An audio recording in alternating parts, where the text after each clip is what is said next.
राधा मेरी मात है, पिता मेरे घनश्याम, इन दोनों के चरणन में दास का बारंबार है प्रणाम। जय जय श्री राधा रवन, जय जय नवल किशोर, जय गोपी चित चोर प्रभु, जय जय माखन चोर। भक्त भक्त भगवंत गुरु, चतुर नाम बपु एक, इनके पद बंदन किए, नासत विघ्न अनेक, नासत विघ्न अनेक। बोल श्री राधा माधव सरकार की जय, श्री जी धाम की जय, श्री वृंदावन धाम की जय, श्री चैतन्य महाप्रभु की जय, श्री यशोदा मैया की जय, श्री नंद बाबा की जय, श्री दर्शाने वाली की जय, श्री राधा रानी की जय, वृषभानु दुलारी की जय, श्री राधे श्याम श्री निताय गौर हरि बोल। आज श्रीमद् भागवत षष्ठम दिवस में प्रवेश कर रहे हैं। ये 5 दिवस कैसे बीत गया पता भी नहीं चला। आगे रास की प्रस्तावना आ गया है, हम रास में प्रवेश करेंगे। देखिए, दसम स्कंध ये जो रास है, रास जो है, रास को कहा गया है रास पंचधाई, रास 5 अध्यायी। तो ये जो रास 5 अध्यायी है, उसको ये समझ लीजिए कि दसम स्कंध का प्राण अध्याय है। ये प्राण है, प्राण। ये 5 अध्याय जो है, इसको प्राण अध्याय कहा गया है। बड़ा ही सुंदर है, बड़ा ही मधुर है।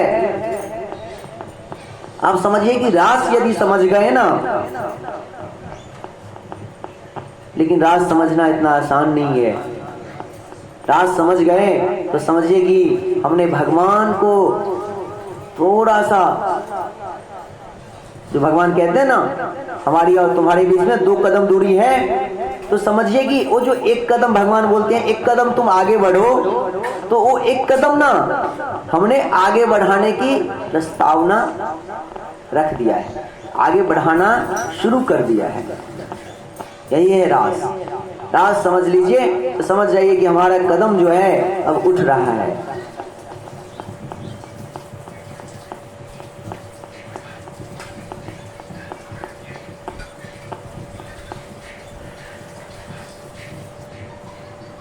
सुखदेव जी ने बहुत सुंदर वर्णन किया है। ये रास जो है सिर्फ गोपियों के लिए था और बाकी लोगों के लिए नहीं है। जैसे कि मैंने पहले भी बताया, ये गोपी कौन है? गो का मतलब इंद्रियां। जिन्होंने अपने इंद्रियों को अपने वश में कर लिया है, वही असली गोपी है। अपने ज्ञानेंद्रियां को, अपने कर्मेंद्रियां को, और जो एक उपाधि है मन, अपने मन को, ये 11 उपाधियों को जो अपने वश में कर लिया, वही गोपी है और उसी को रास में प्रवेश है। और थोड़ा बहुत जो गोपी के अंदर में अभिमान और ये रह गया था, उसको भी भगवान ने पहले नष्ट किया है। उस विकार को भी पहले भगवान ने जड़ से काट करके निकाल फेंका है। उसके बाद भगवान ने रास प्रारंभ किया है।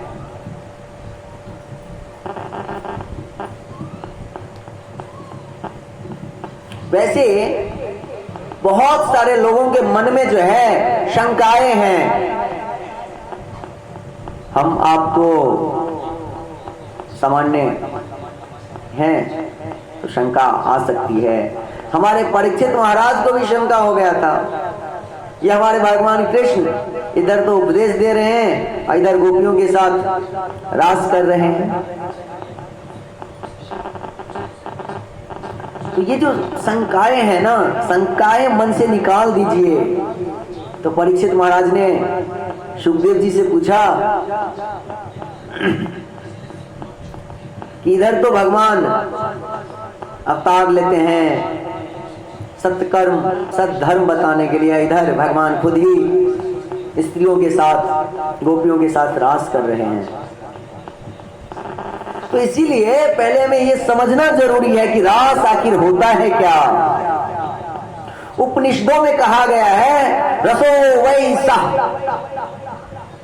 रस स्वरूप आनंद स्वरूप वह ब्रह्मा है, वही तो भगवान है। उस रस स्वरूप ब्रह्मा को, भगवान को जो पा लिया है और पाकर जो आनंदित होता है उसको ही तो रस कहते हैं और वही तो रास कहलाया है।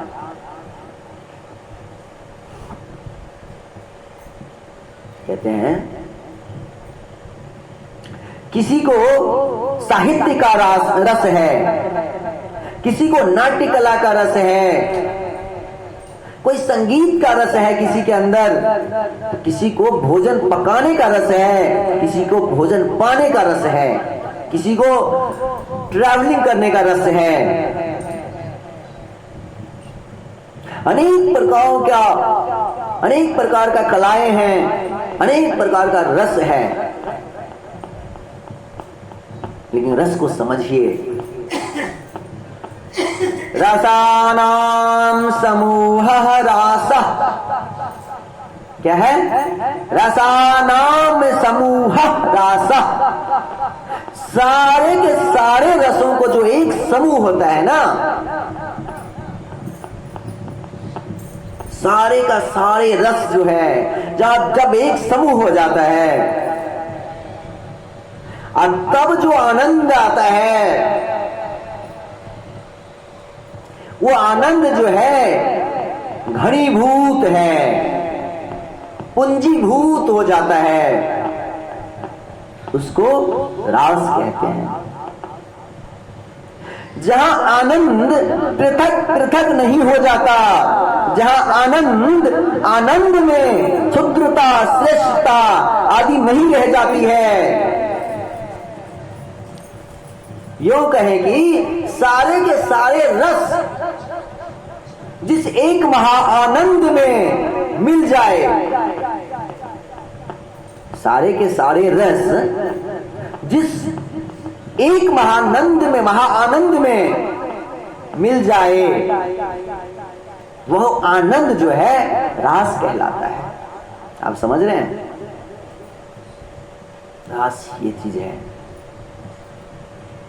अब जब ब्रह्म हमारे पुरुषोत्तम श्री कृष्ण के साथ उनके आनंद से अपना आनंद जोड़ देंगे,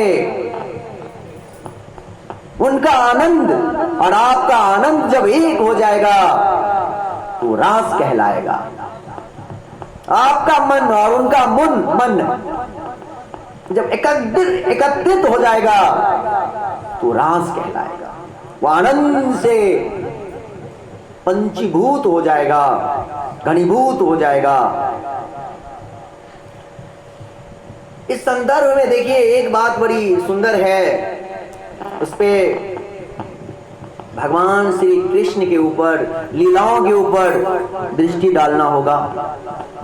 आज तक आपने जो कथा सुना है 5 दिवस तक, 5 दिन तक, खास करके चतुर्थ दिवस और पंचम दिवस जो भगवान कृष्ण का लीला जो श्रवण किया है, तो आप देखेंगे भगवान ने सबसे पहले, देखिए भगवान सबको जीतते गए हैं। कालिया नाग को जीत लिया, इंद्र को भी जीत लिया, ब्रह्मा जी को भी जीत लिया।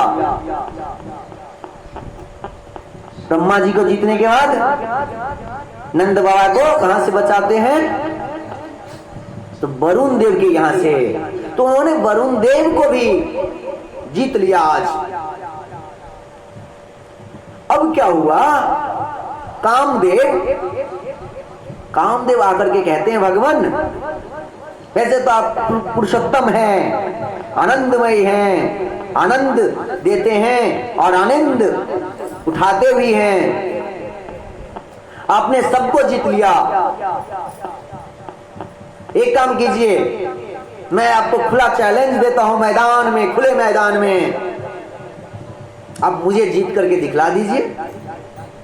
तो भगवान कहते हैं ठीक है, बहुत अच्छा, चैलेंज दे ही रहे हो तो ठीक है, आ जाओ मैदान में, बताओ कब ये चैलेंज तुम्हारा, तुम कब खुले मैदान में लेकर के आओगे,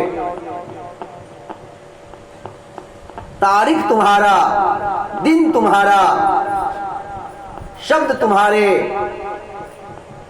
काम तुम्हारे, खेल हमारा।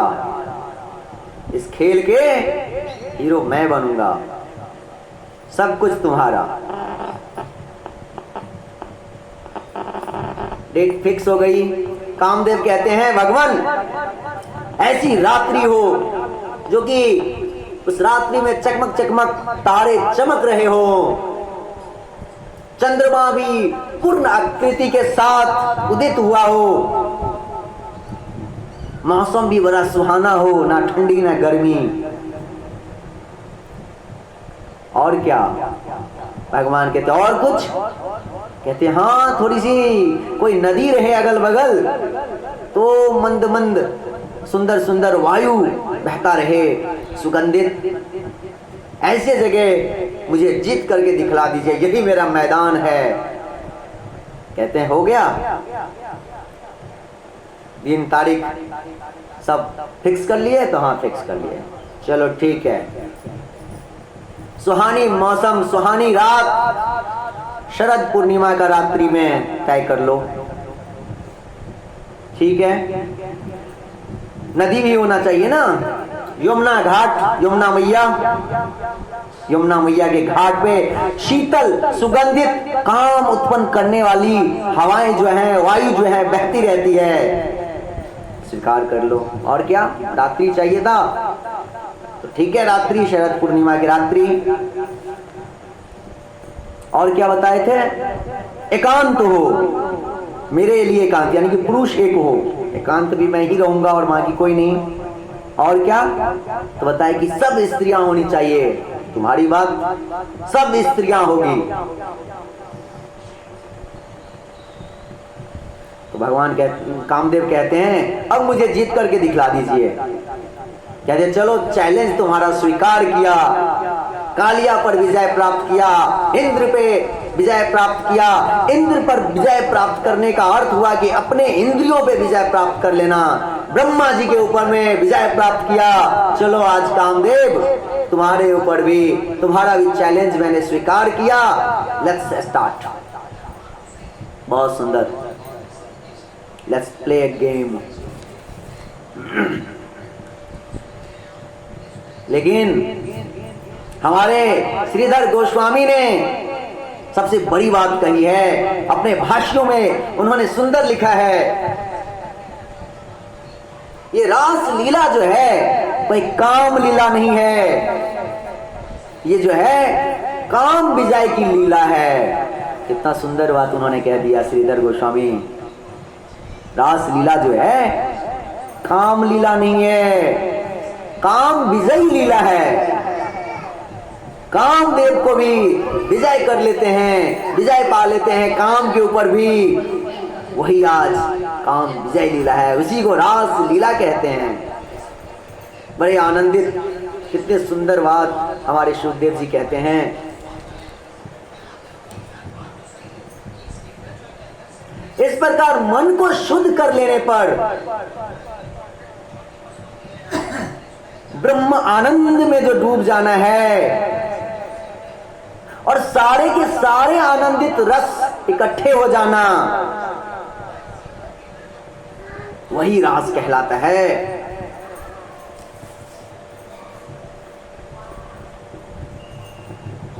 ये सब हमने समझ लिया। सब प्राणियों के, मनुष्यों के अंदर में है कि भैया भगवान स्त्रियों के साथ रास कर रहे हैं। तो आपको समझ में आ गया ना, ये रास लीला, ये काम लीला नहीं है, ये काम विजय लीला है। कामदेव ने भगवान को चैलेंज दिया था और भगवान ने उसे खुले मैदान में स्वीकार किया।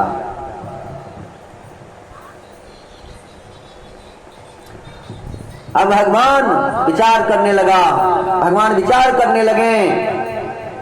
अब उस गोपियों को चीरहरण के दिन जो गोपियों को वचन दिए थे, हम तुम्हारी मनोकामना पूर्ण करेंगे,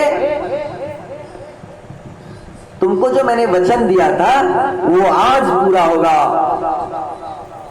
शरद पूर्णिमा की रात्रि,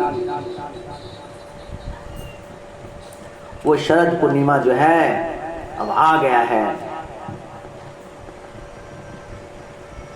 भगवान जो है हमारे कृष्ण पुरुषोत्तम यमुना जी के किनारे खड़े हैं। यमुना जी के किनारे उस पूर्णिमा की रात्रि को, सौंदर्य को देख करके उनका मन जो है बहुत ही आनंदित हो जाता है। भगवान ने अपने कमर से बांसुरी निकालते हैं और बांसुरी निकाल करके अपने मुख पे रखते हैं और दोनों हाथों से अपने बांसुरी पे धुन छेड़ देते हैं। और जब उनका धुन उनके बांसुरी से निकलता है, अत्यंत सुंदर, अत्यंत मधुर, अत्यंत मनमोहक, इतनी सुंदर धुन निकलता है कि आप सोच भी नहीं सकते हैं। आपकी सोच बुद्धि वहां तक नहीं पहुंच पाएगी। और भगवान की आयु कितने वर्ष की है? तो केवल 7 वर्ष की। ये ध्यान में रखने की बात है भैया। जिनको रास खेल समझ में आता है ना, काम वासना समझ में आता है ना, याद रखना हमारे भगवान सिर्फ 7 वर्ष के थे। आइए मत भूलना, ये काम विजयी लीला है। आज भगवान ने बांसुरी की धुन को छेड़ दिया और गोपियां जो थी अलग अलग घरों में थी, अलग अलग घर की स्त्री थी, नहीं कि किसी एक घर की स्त्री थी, अलग अलग उम्र की स्त्रियां थी। कोई बेटी पुत्री थी किसी माता पिता के, तो कोई किसी पति के पत्नी थी, कोई किसी बच्चे की मां भी थी, लेकिन सब थी गोपियां। सब ने अपने अपने इंद्रियों पर विजय प्राप्त कर लिया था, इसलिए गोपी बनी थी। रास का एक ये भी कारण था कि इनके जो थोड़े बहुत अहंकार थे उसको भी नाश करना था, तभी तो भगवान से पूर्ण रूप से जुड़ पाएंगे। तो हर प्रकार की गोपियां थी, अलग अलग घर की गोपियां थी।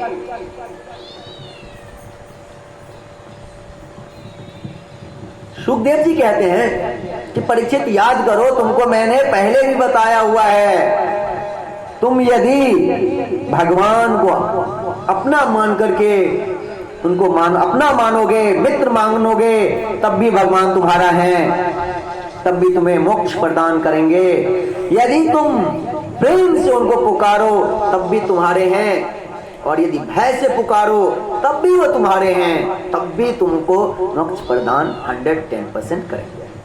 लेकिन गोपियां तो प्रेम से पुकारती थी, और जहां पे प्रेम से पुकारा जाता है तो वहां पे तो 100% थप्पा लग जाता है कि भैया भगवान प्रेम से भगवान को बुला रहे हैं तो आनंद तो आना ही है। अब भगवान जब अपनी बांसुरी की धुन छेड़ देते हैं तो सब गोपियां को यूं लगता है कि भगवान हमारे नाम से हमें बुला रहे हैं। तो कुछ गोपियां जो थी बच्चे को खिला रही थी, खाना छोड़ दिया, खिलाना छोड़ दिया। कुछ जो थी अपने माता पिता की चरण दबा रही थी, वहीं पे छोड़ दिया। कुछ गोपियां जो थी रात में अपना श्रृंगार उतार रही थी, तो आधा श्रृंगार उतारा हुआ था, आधा वही पहनी थी, वही दौड़ के भागी। किसी ने बच्चे को छोड़ के, किसी ने गाय दूना छोड़ के, किसी ने माता पिता की सेवा छोड़ करके, किसी ने पति की सेवा छोड़ करके, कोई अर्ध श्रृंगार में भागी, तेज भागी। इतने रफ्तार से भागी कि पूछिए मत। यूं ही सेकंड भर में, यूं ही क्षण भर में भगवान कृष्ण के पास पहुंच गई। सब गोपियां जब पहुंच गए एक दूसरे को देखते हैं, बड़ा आश्चर्य लगता है। लेकिन उससे भी ज्यादा आश्चर्य ये लगता है कि हर गोपियां के मन में यही रहता है कि भगवान ने तो मुझे मेरे नामों से बुलाया है। और हमारे भगवान क्या करते हैं? तो भगवान कहते हैं स्वागतम वो महाभागा। कहते हैं स्वागत हो, आप सबका स्वागत हो। हम आपके लिए क्या कर सकते हैं मेरे प्रिय? हम आपके लिए क्या कर सकते हैं? आपकी क्या सेवा किया जाए? हमारे से आप क्या सेवा का उम्मीद रखते हैं? इस घनघोर जंगल में आधी रात में हमसे क्या उम्मीद रखते हैं आप? आखिर आप लोग क्यों आए हैं यहाँ पे? अब तो गोपियों को तो अंदर से क्रोध आना तेज हो गया। भैया देखो, हमें बुला भी लिया। अगर किसी ने आपको बुला लिया और बुलाने के बाद जब पूछे कि भैया क्यों आए हो इस जगह पे, तो कितना क्रोध आएगा आपको। तो भगवान ने बुला लेते हैं, कहते स्वागतम वो महाभागा। सब गोपियां अंदर अंदर से अपने मन के अंदर ही क्रोध करती जा रही है। लेकिन भगवान ऐसे हैं कि उनके चेहरे की तरफ देखने पे क्रोध तो पहले ही मिट जाता है। लेकिन करे भी क्या, भगवान के सामने बोल भी नहीं कुछ सकते हैं। ठीक है, भगवान कहते हैं देखो गोपियां, तुम भाग करके आ गई हो। शायद आधी रात में ये जो तारे चमक रहे हैं, यमुना नदी से जो सुगंधित सुशीतल हवाएं बह रही है, ये खाने के लिए, ये देखने के लिए आई हो। लेकिन भूलो मत ये मध्य रात्रि है, और तो मध्य रात्रि के साथ क्या है? घनघोर जंगल है। यहाँ पे शेर, सिंह, बाघ, अलग अलग जानवर यहाँ पे फैले हुए हैं। तो ये तुम्हारा धर्म नहीं है। और सुनो, तुमने अपने पति को छोड़ करके आए, तुमने अपने माता पिता को छोड़ करके आए। तुम्हारे बच्चे तुम्हें खोज रहे होंगे, तुम्हारे माता पिता तुम्हें खोज रहे होंगे, तुम्हारे पति जो है तुम्हें तुम्हारा इंतजार कर रहे होंगे। जाओ उनको अपना खाना दो। तुम लोग जाकर के अपने घर अपना धर्म करो। आपने यदि ये सुनहरे सुंदर सुगंधित हवा देखने आए, टमटमाते हुए तारे देखने आए, चंद्रमा के पूर्ण आकृति वाला पूर्ण रूप देखने आए हैं, तो आपने देख लिया है। आप जल्दी से चले जाओ, क्योंकि आपका सर्वप्रथम धर्म जो है आपके पतियों की, माता पिता का, बच्चों का सेवा करना सबसे बड़ा धर्म है। आज गोपी कहती है हे कृष्ण, इतने कठोर वचन मत कहो। आपको इतने कठोर वचन कहना भी नहीं चाहिए। आप कितने निर्दयी हैं।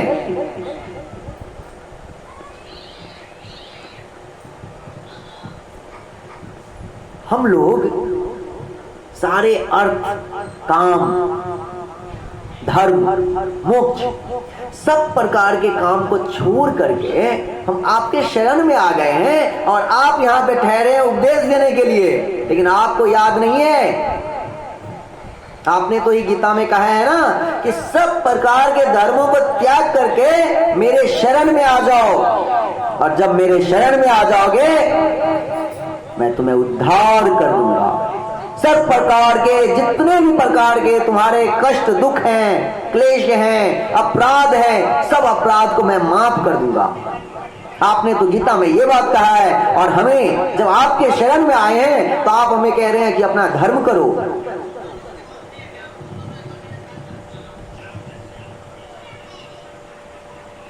हे भगवान,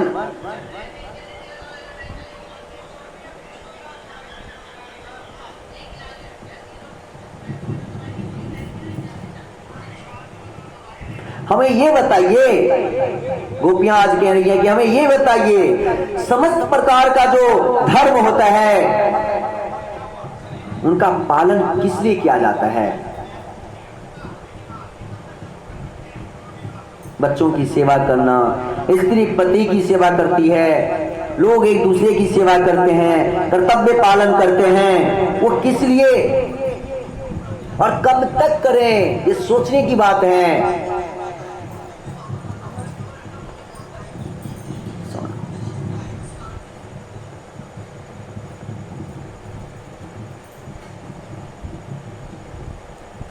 इसलिए ना धर्म करते हैं, सेवा करते हैं, ताकि हमारा मन जो है पवित्र हो जाए और मन जो है शुद्ध आत्मा बन करके भगवान परमात्मा से जुड़ जाए। इसलिए तो सब प्रकार के हम धर्म करते हैं। लेकिन आप कहते हैं यहां से चले जाओ। धीरे धीरे भगवान कृष्ण के साथ सब गोपियां यमुना जी के पार, यमुना जी के पुलीन पर आ गई और भगवान लीला करने के लिए अब तैयार हैं। रास लीला प्रारंभ हो गया है। जब रास लीला प्रारंभ होता है, रास लीला 3 भागों में बांटा गया है। एक रास लीला, एक महारास लीला और तीसरा दिव्य महारास लीला। तो पहले रास लीला हुआ। रास लीला में क्या हुआ? भगवान कृष्ण बीच में है अकेले और चारों तरफ गोपियां हैं। और ये गोपियों की संख्या कितनी है मालूम है? ये गोपियों की संख्या है, शास्त्रों में कहा गया है 55,000। 55,000 गोपियां हैं और हमारे कृष्ण एक हैं। और आज रास करने लगे, बीच में भगवान कृष्ण, चारों तरफ गोपियां।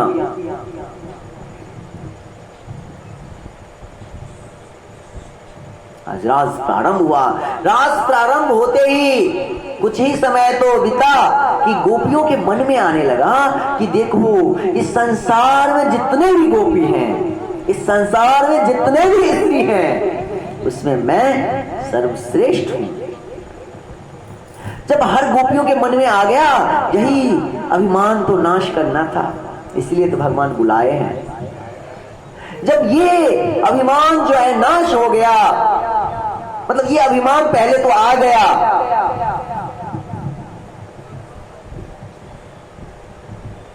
कि मैं इस संसार की सब श्रेष्ठ, सब गोपियों में, सब स्त्रियों में सर्वश्रेष्ठ मैं हूं। इसलिए तो भगवान ने मुझे अपने नाम लेकर के, मुझे बांसुरी धुन में नाम लेकर के बुलाया है।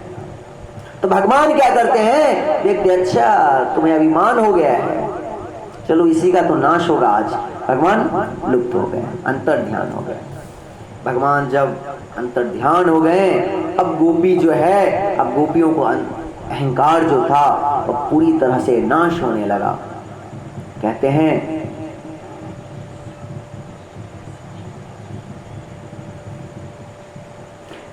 अब जो गोपियां आपस में मन ही मन कहती है, मेरे अंदर जो अहम आ गया था, शायद इसलिए भगवान ने ढक दिया। और याद रखें, आप अपने जीवन में भी देखेंगे, जिस क्षण भी आपके अंदर अहम आ गया कि मैं हूं, मेरे बिना तो ये काम हो ही नहीं सकता है, मैं ही सर्वश्रेष्ठ हूं, कहीं भी रहे, कोई भी जिस पोजीशन पर भी आप रहे हैं, देखिए उसी दिन से आपका नाश शुरू हो जाता है। क्योंकि आपके बिना कोई काम रुकेगा नहीं।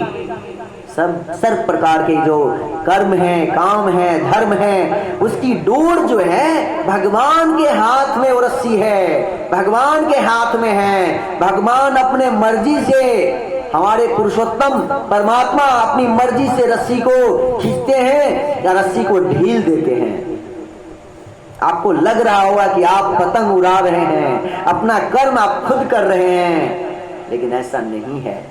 हर एक प्रकार का कर्म जो है भगवान के द्वारा आप कर रहे हैं।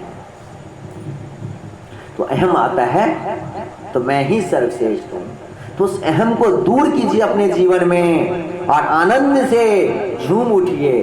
भगवान परमात्मा से झूम उठिए। आत्मा का कर्तव्य है कि परमात्मा की सेवा करना, आत्मा का कर्तव्य है, आत्मा का धर्म है परमात्मा से जाकर के मिल जाना। तो सब गोपियां जो हैं पेड़ पौधे लता वृक्ष से पूछने लगी कि हे वृक्ष, आपने हमारे कृष्ण को देखा है क्या? लता पता से पूछने लगी, चंद्रमा से पूछने लगी, जगह जगह भटकने लगी। किसी प्रकार से किसी का उत्तर नहीं आया। जब वृंदा रानी को देखती है तो वृंदा रानी से पूछती है कि वृंदा, क्या तुम हमारे कृष्ण को देखी हो? एक गोपी कहती है, अरे ये क्यों बताएगी, ये तो हमारी सौतन है, ये अपने कृष्ण को छुपा के रख लेगी अपने लिए, हमारे लिए थोड़ी ना बताएगी।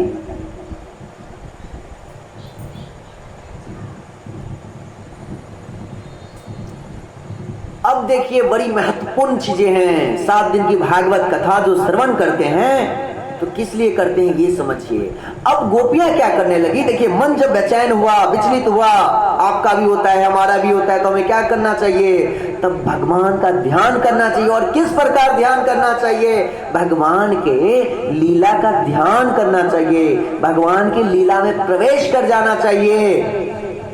भगवान का जितना भी बाल लीला है, पुतना वध, बाकासुर, आघासुर, जितने प्रकार का भगवान ने माधुर्य लीला किया है, गोवर्धन पहाड़ को उठा लेना, उस लीला में खुद को प्रवेश कर दो।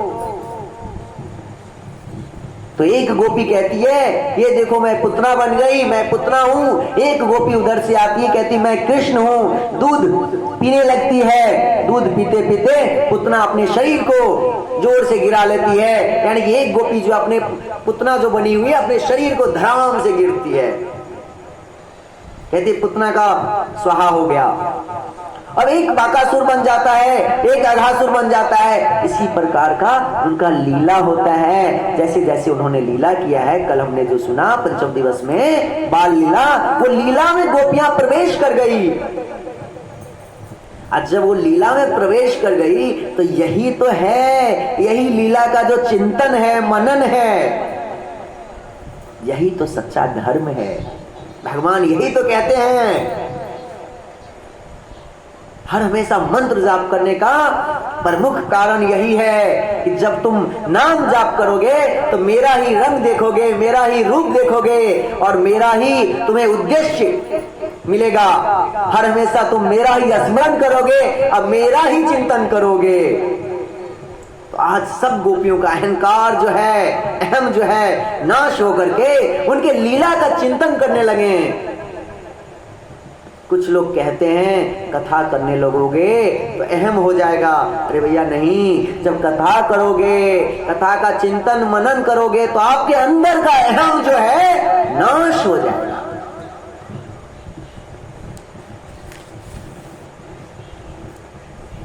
लीला करती हुई गोपियां जो है पुनः अलग अलग वृक्षों के पास जाती है। वृक्षों से फिर से बेचैन होकर के व्याकुल से पूछने लगती है। और एक चीज पता है आपको, नहीं पता होगा, आई एम 100% श्योर कि आपको ये चीज नहीं पता होगा। ये गोपियां जो हैं भगवान कृष्ण को ढूंढते ढूंढते भगवान क्या खेल खेलते मालूम है? भगवान जो है चतुर्भुजी नारायण का रूप लेकर के बैठ जाते हैं। साक्षात नारायण चतुर्भुज रूप लेकर के बैठ जाते हैं। लेकिन गोपियां जो हैं उनके तरफ पलट करके देखते भी नहीं है। कहते भैया ये 4 भुजा वाले की जरूरत नहीं हमें तो हमारा काला नीलमणि जो है 2 हाथ वाला, हाथों में बांसुरी टांगने वाला, वही चाहिए। 3 अंग से टेढ़ा जो है हमारा कृष्ण, वही चाहिए हमें। चतुर्भुज लेके मैं क्या करूं? तो यहाँ पे नारायण को भी उन्होंने दूर कर दिया। तो वो कृष्ण जो है ब्रज नंदन है, ब्रज छोड़ के कहीं बाहर नहीं जाते हैं, यही तो है। उसके बाद और उस नारायण को त्याग करके देखा तक भी नहीं। आप समझिए, स्वयं नारायण कहते हैं ना कि नारायण कृष्ण के ही तो अंश है नारायण, लेकिन गोपियों ने नारायण को देखा तक नहीं। और आप कहां भटक रहे हैं? ये देवता, ये देवता, ये देवी, ये देवी, यहां वहां सोमवार, मंगलवार, बुधवार में चक्कर में फंसे हैं। हाँ भैया, गोपियां जो हैं साक्षात नारायण सामने आ गए, चतुर्भुज शंख चक्र गदा पद्म लेकर के, फिर भी गोपी ने एक पल भी, एक क्षण मात्र भी नहीं देखा, निमिष मात्र भी नहीं देखा, अपने ब्रज नंदन की खोज में लगी रही। टारगेट फोकस फिक्स था कि हमें चाहिए तो ब्रज नंदन ही चाहिए। जब विद्यार्थियों का टारगेट फिक्स हो जाए कि मुझे आईएएस ऑफिसर ही बनना है, तो आईपीएस को भी साइड कर देते हैं, नहीं बनना है। जिसका टारगेट फिक्स नहीं रहेगा तो भैया वो तो सिपाही की भी नौकरी करने लगेगा। जिसके टारगेट फिक्स रहेगा कि मुझे डॉक्टर बनना है, तो एमबीबीएस करना है, तो सिर्फ एमबीबीएस ही करेगा, बीएचएमएस करने की जरूरत नहीं जाएगा। आज ऑपरेशन विभाग में, एक्सरे विभाग में कभी नहीं जाएगा, एमबीबीएस ही करेगा। तो आज हमारे गोपियों को भी ब्रजनंदन चाहिए, तो ब्रजनंदन की खोज में गई है आगे। कहते हैं सुनो गोपियां सुनो, यदि कृष्ण कहीं भी इधर गए होंगे ना, तो उनका चरण का खूर, चरण का जो निशान है ना, जरूर होगा। खोजो भगवान का, भगवान को खोजना बंद करो, उनके चरणों का निशान छुपिए। भगवान को मुख पे मत ध्यान दीजिए, भगवान के चरण पे ध्यान दीजिए, भगवान के नाखून पे ध्यान दीजिए, भगवान के उंगलियों पे ध्यान दीजिए। पैर की उंगली जब मिल जाए, पैर का चिन्ह मिल जाए, तो समझिए आपका जीवन धन्य हो गया। जब ध्यान करना हो ना, तो भगवान के चरणों का ध्यान कीजिए, भगवान के मुख का नहीं, मुख बाद में, पहले चरणों का ध्यान, मग्न ध्यान, एकाग्रता बनाइए। तो आज जब चरण चिन्ह खोजने लगे तो चरण चिन्ह मिल जाता है, और चरण चिन्ह मिलते मिलते आगे देखते हैं कि भैया दो दो चरण हैं, यानी कि कृष्ण का चरण और एक और कोई है। भागवत में राधिका शब्द का उपयोग किया गया है। अनेक प्रकार के जो ग्रंथ हैं, उन्होंने, हमारे ऋषि मुनि ने, संत महात्मा ने राधा नाम का उच्चारण किया है, राधा नाम लिखा है, लेकिन श्रीमद् भागवत में राधिका। उसकी भी कहानी है लंबी। सुखदेव जी राधा रानी का नाम नहीं लेना चाहते थे, इसलिए नहीं लेना चाहते थे क्योंकि एक बार राधा रानी उनके गुरु हैं, एक बार यदि अपने गुरु का नाम ले लेंगे, कई वर्ष तक समाधि में लग जाएंगे, उनके ध्यान में लग जाएंगे। तो भैया परीक्षित को 7 दिन तक मौका है, तो इसलिए उन्होंने नाम अपने हृदय के अंदर ही रखा, कंठ से बाहर नहीं लिया है। तो कहते ये स्त्री जो है सर्वश्रेष्ठ स्त्री है, ये हमसे भी सर्वश्रेष्ठ है। और स्त्रियों में क्या होता है, जलन होती है ना, जलन की भावना। लेकिन गोपियों में अब जो है अहंकार खत्म हो गया ना, तो जलन नहीं हुआ, अब जलन की भावना नहीं आया। और उस राधिका जो थी हमारी श्रीमती राधा रानी, उनसे पूछते हैं कि कृष्ण तुम्हें भी छोड़ के चले गया? तो कहते हैं हाँ। और सच्चाई तो ये है कि करुणामयी हमारी राधा रानी जो है, वो देख रहे थे कि गोपियां जो है बड़ी व्याकुल हो रही है, बड़ी बेचैन हो रही है। तो राधा रानी सोचते हैं जब मैं कृष्ण से अलग हो जाऊंगी कुछ क्षण के लिए, तभी तो कृष्ण जो है इस गोपियों को दर्शन देंगे, नहीं तो गोपियां जो है व्याकुल होकर, बेचैन होकर के यहीं पे अपना प्राण त्याग देगी। तो इसीलिए गोपियों का सहारा बनी और कहते सब मिलके ढूंढो। आज राधा रानी संग सब गोपियां मिल करके फिर से यमुना जी के किनारे पे आते हैं और कहते हैं देखो हम जितना कन्हैया को ढूंढेंगे, चलते रहेंगे, ढूंढते रहेंगे, उतना कन्हैया को क्या होगा, उनके सुंदर सुंदर पैर में ना छाले आएंगे, कांट गड़ेंगे, कंकर गड़ेगा। तो इससे अच्छा है कि हम लोग यमुना किनारे बैठ जाते हैं, कन्हैया को आना रहेगा तो स्वयं आ जाएगा। बोले बहुत अच्छा। सब कालंदी नदी पे आकर के बैठ जाते हैं और गोपी गीत शुरू करते हैं, गोपी गीत गाना शुरू करते हैं। गोपी गीत क्या है? जयति तेदिकं जन्मना ब्रजा श्रयते इंदिरा शाश्वतत्रे दयते दृश्यताम् दीक्षुतावका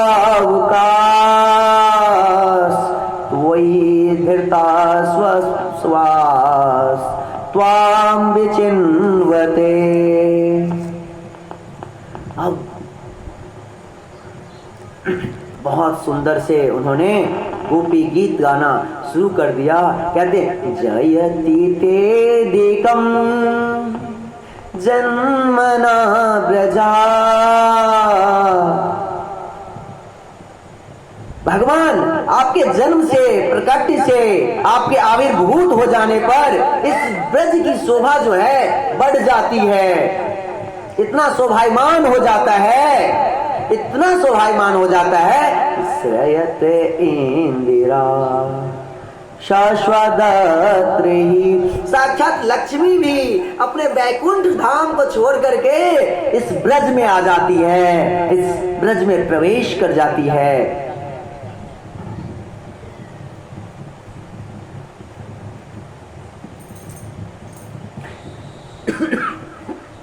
इसलिए इस ब्रज को छोड़ करके, इस वृंदावन को छोड़ करके हम कहीं नहीं जाएंगे। और आप भी जो हैं इस वृंदावन में ही घूमते होंगे कहीं ना कहीं, हम आपको छोड़ करके नहीं जाएंगे। कहते हैं तब कथामृतम तप्त जीवनम। कहते हैं तब कथामृतम तप्त जीवनम। आपकी कथा जो है या रूपी या अमृत रूपी है, या अमृत के समान है। यही आपका कथा, आपका भजन कीर्तन जो है, आपका लीला जो है, हमें अभी तक जिलाए हैं, जिया करके जिंदा रखा हुआ है, जिलाए हुए हैं। यदि ये आपका सुंदर सुंदर कथा नहीं होता तो इसका पान नहीं कर पाते, फिर मैं कैसे जी पाती। सर्वाना मंगलम श्रीमदाततम। कहते हैं सुनने मात्र से, आपका लीला सुनने मात्र से कल्याण हो जाता है, कल्याण मार्ग पर आ जाते हैं। अब देखो भगवान कैसे प्रकट होने लगते हैं। अब जब 19 श्लोकों में गोपी गीत गाया गया तो भगवान स्वयं प्रकट हो जाते हैं। भगवान इधर आ गए,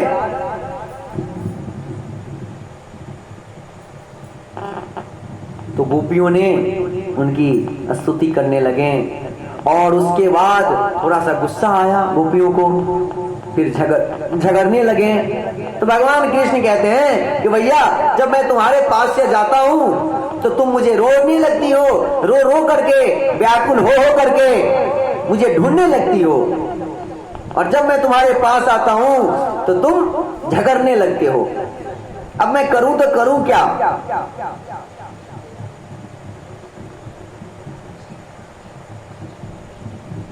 तो आज गोपी जो है बड़ा सुंदर प्रश्न पूछती है भगवान से। गोपी कहती है भगवान कृष्ण, अच्छा एक बात बताओ, मैं जो पूछूंगी तुम बताओगे? तो बोले अवश्य बताऊंगा, पूछो क्या पूछना है। तो बड़ा सुंदर प्रश्न है, उसका उत्तर भी बड़ा सुंदर है। वे कहती है जगत में हम देखते हैं कि कोई जब किसी से प्यार करता है तो वो भी बदले में उससे प्यार करता है। इसके विपरीत दूसरा प्रश्न है, कोई ऐसे भी होते हैं जो किसी से प्यार करता है तो वो क्या करते हैं, उससे प्यार नहीं करते हैं, एक तरफा प्यार चलता है। और कोई ऐसे भी हैं जो सामने वाला नहीं भी प्यार करे फिर भी उससे प्रेम करते रहते हैं।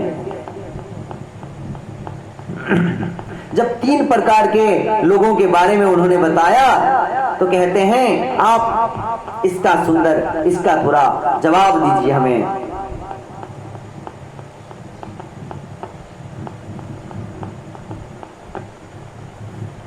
है कि प्रेम करने वाले से प्रेम करने वाले, प्रेम न करने वाले से भी प्रेम करने वाला, और प्रेम करने वाले और वो प्रेम न करने वाले दोनों प्रेम नहीं करते एक दूसरे को।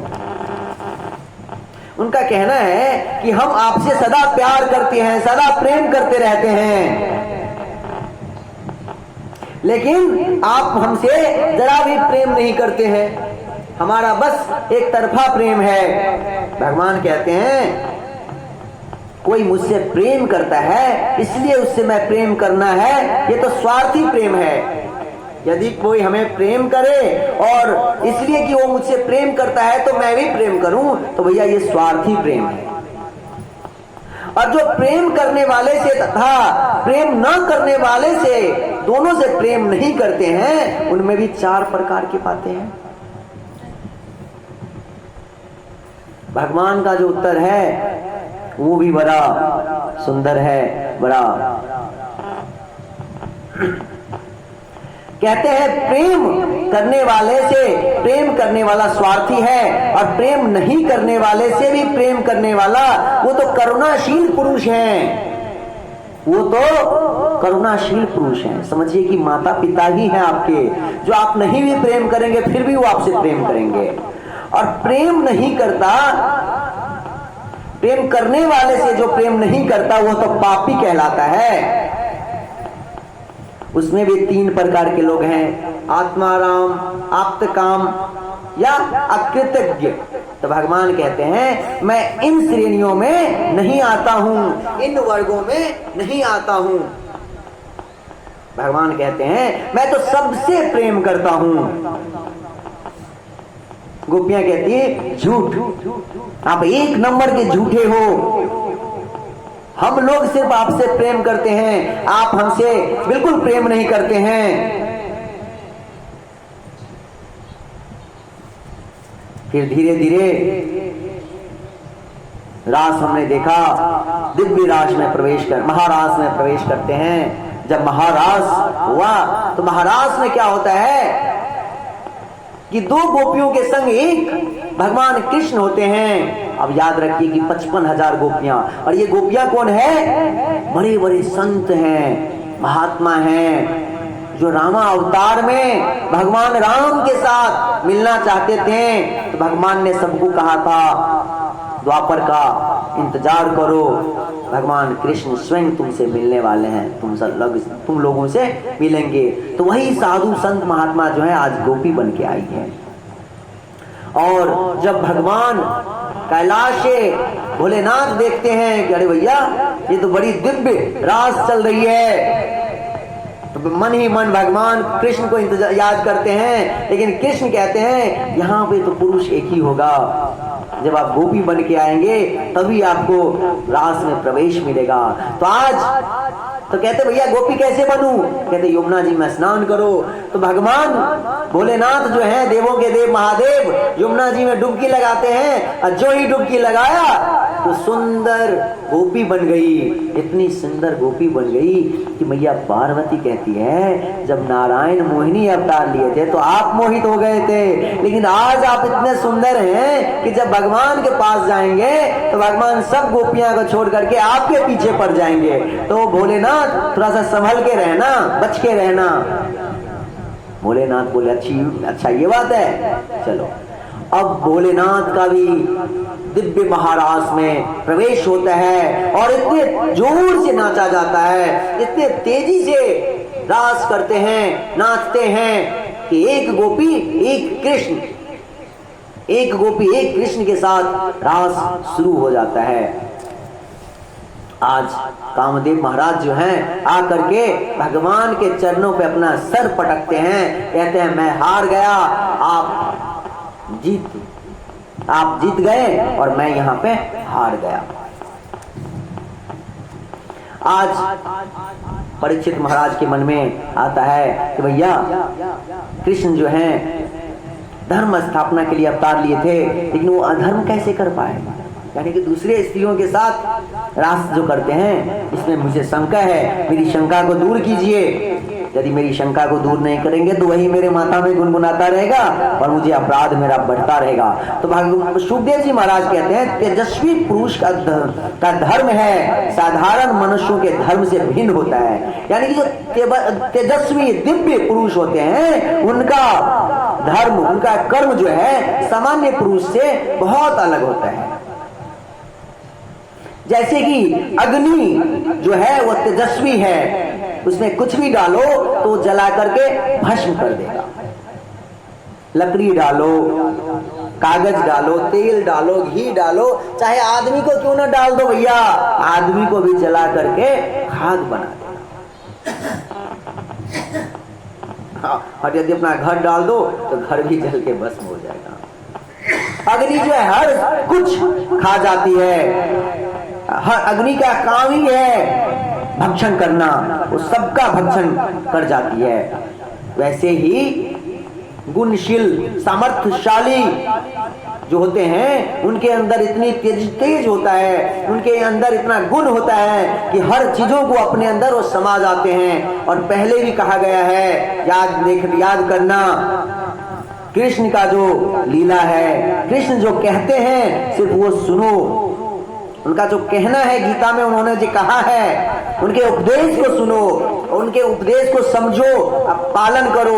उन्होंने जो कर्म किया है उस कर्म को कभी भी अनुकरणीय मत बनाओ, उस कर्म को करने के लिए मत जाओ, क्योंकि वो तो दावा नल को ही, अग्नि को ही पी जाते हैं। उन्होंने तो आघासुर बाकासुर कितने को राधे राधे कर दिया। जोर से बोलिए राधे राधे। बड़ा सुंदर आनंदमय रास।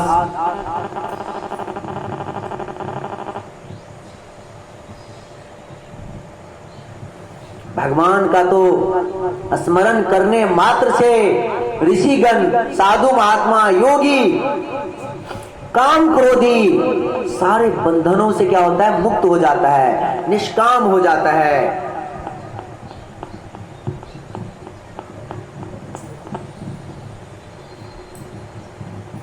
तो इसमें भगवान के बारे में कभी भी शंका तो गलती से भी नहीं करना चाहिए। धन्य नंद धनी जननी जसोदा, धन्य जहां अवतार कन्हाई, धन्य धन्य वृंदावन के तरु, जहां बिहरत त्रिभुवन के राई।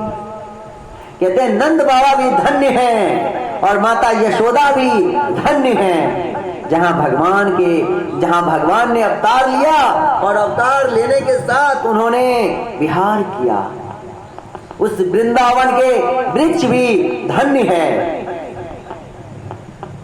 कहते हैं ना, वृंदावन के वृक्ष का मलहम न जाने कोई, यहाँ डाल डाल पर, पात पात में सब कोई, हर जगह राधा राधा लियो समाए।